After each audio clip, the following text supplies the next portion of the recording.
Welcome. Take it up with Jessica Lee. I'm here with Davon Daniels, who's the VP of Operations at Total Server Solutions. Hi, Davon, how are you?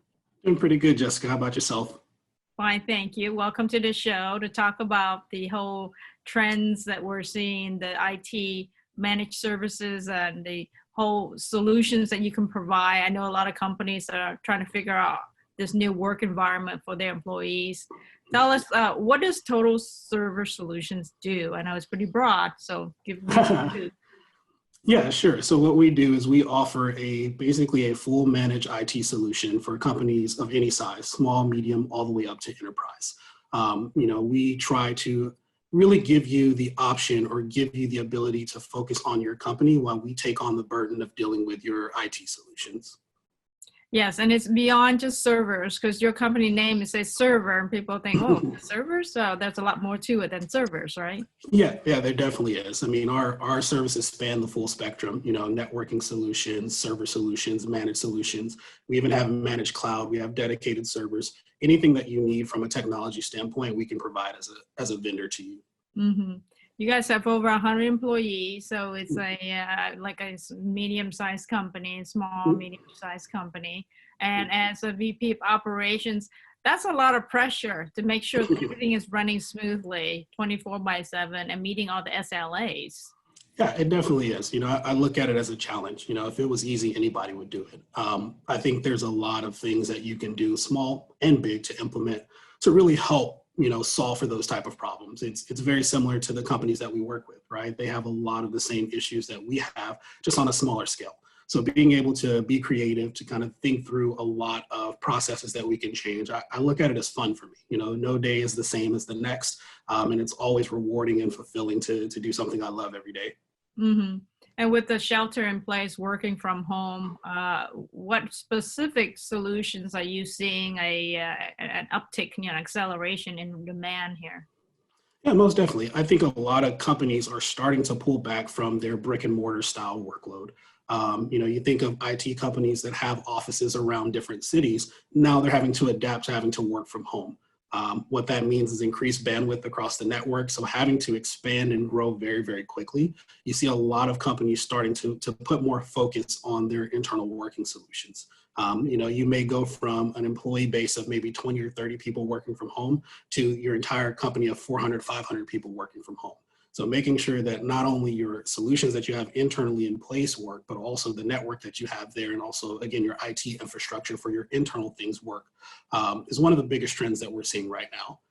Another thing, a lot of companies are looking at reducing costs just because of uncertainty in the market, uncertainty when things are going to go back to normal, or I can say probably this is the new normal, really restructuring and rethinking how they do things. So it's been a fun ride, just being in an industry that's able to affect a lot of the change that's happening and being able to take advantage and help people in a way that's different from anything we've ever seen before.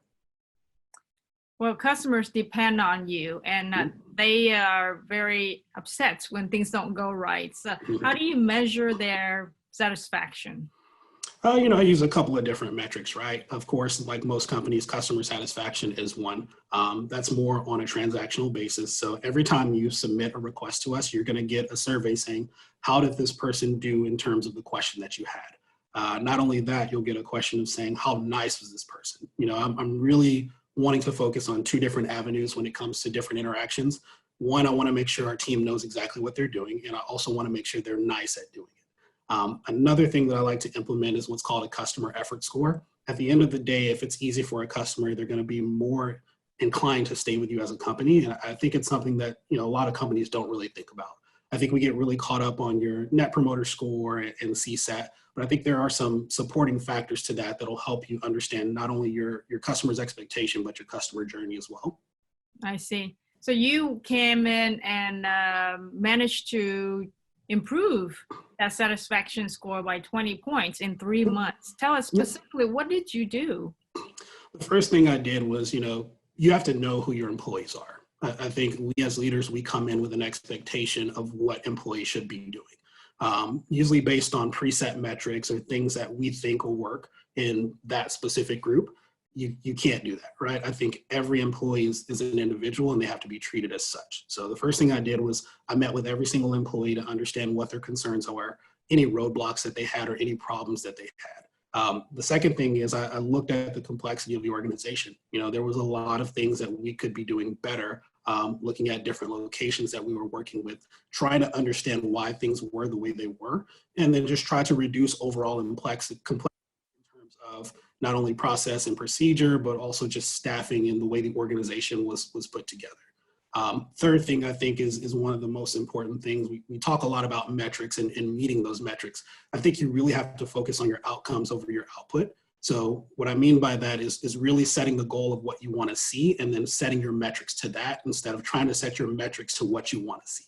I think, making sure that they're obtainable goals. I think that making sure that you can measure those goals, going with the overall SMART method is really important when getting your employees to want to buy into the company.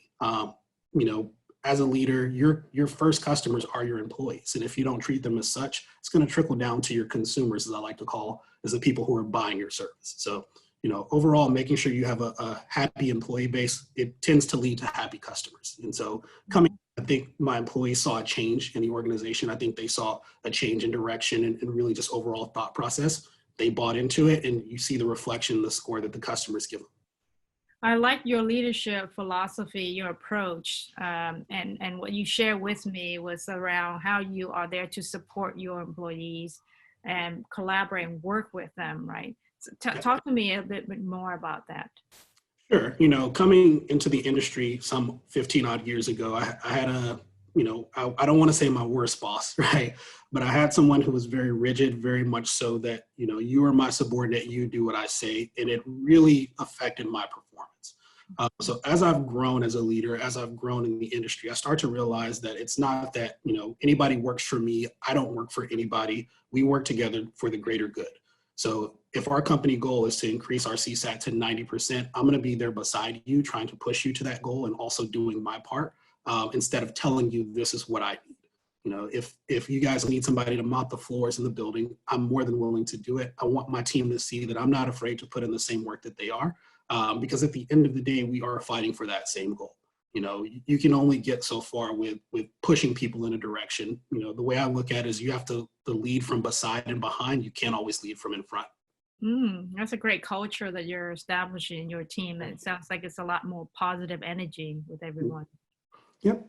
I look at it as culture is a big part. And I know these days culture just tend to be a buzzword in the workplace.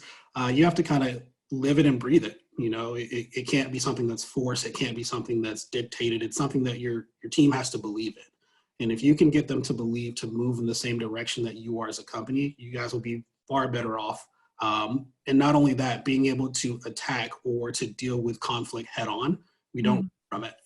Let's have an open conversation. Let's be collaborative. Let's be communicative so that we can solve whatever issue the case may be.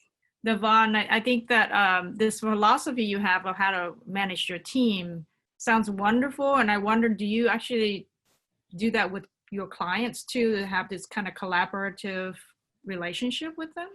I do. I think it's very important to, again, meet your customers where they are. I think a lot of times customers have a lot of different needs that they go to a lot of different vendors for when they can really consolidate. So being able to inject myself in those personal one-to-one conversations or working with the customer and their account manager to really understand what their need is and cater to that, I think it's just as important as it is with your employee. As a manager, we have one-on-ones with our employees. I think we should do the same thing with our customers, just selecting those customers who you think can provide beneficial feedback, those customers that want to grow with you and just may have a little uncertainty, talking through the uncertainty just to really understand why, and then pivoting and changing to make sure that you're correcting course to fix that. I see. So is that your next big initiative is to kind of sit down and have conversations with clients, understand what their challenges are and how you can better serve them? It definitely is. Starting with this post-COVID era and things that are happening, I think this is the most important time for companies to take a step back and look at what they're actually doing. Does it make sense for the current climate or the current customer base?